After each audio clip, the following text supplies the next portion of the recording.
जय माता दी। मैं पूनम अपने YouTube चैनल पूनम सहिता संगीत में आप सबका तहे दिल से स्वागत करती हूँ और आप सबके लिए माता रानी से प्रार्थना करती हूँ आप सभी लोग स्वस्थ रहें, मस्त रहें और अपने जीवन में आप लोग खूब तरक्की करें।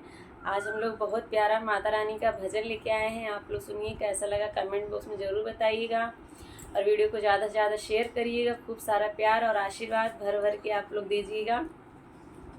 मैया हमार हो पहाड़िया पे जाके बसी, मैया हमार हो पहाड़िया पे जाके बसी, मैया हमार हो पहाड़िया पे जाके बसी।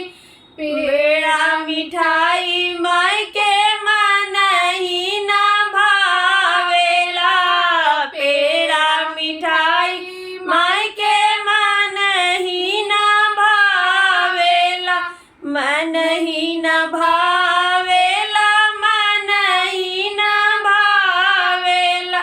मैया के भावेला, मैया के भावेला, धार कपूर हो पहाड़िया पे जाके बसी, मैया हमार हो पहाड़िया पे जाके बसी, मैया हमार हो पहाड़िया पे जाके बसी।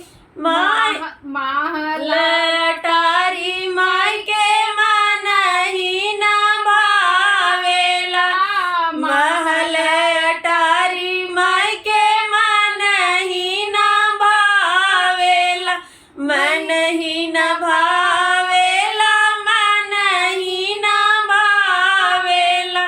मैया के भावेला, मैया के भावेला, पर्वत पहाड़ हो पहाड़िया पे जाके बसी, मैया हमार हो पहाड़िया पे जाके बसी, मैया हमार हो पहाड़िया पे जाके बसी। रेशम की साड़ी माई के मन ही ना भावेला, रेशम की साड़ी माई के मन ही ना भावेला, मन ही ना भावेला, मन ही ना भावेला। मैया के भावेला, मैया के भावेला, चूनर गोटेदार हो महड़िया पे जाके बसी, मैया हमार हो पहाड़िया पे जाके बसी, मैया हमार हो पहाड़िया पे जाके बसी।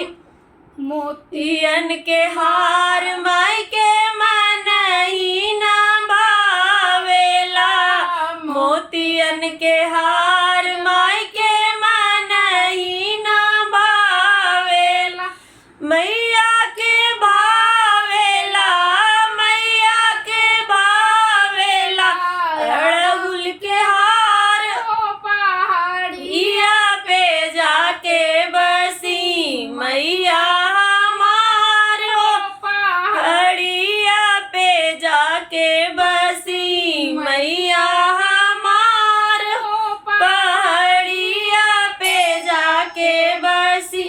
प्रेम से गाइला माई के भजनिया हो, प्रेम से गाइला माई के भजनिया हो। माई मोर पूरा की हूँ, माई मोर पूरा की हूँ, मन के हमार हो पहाड़िया पे जाके बसी, मैया हमार हो पहाड़िया पे जाके बसी, मैया हमार हो पहाड़िया पे जाके बसी। आप लोग थोड़ा गला मेरा चल नहीं रहा है, उसके लिए माफ़ करिएगा।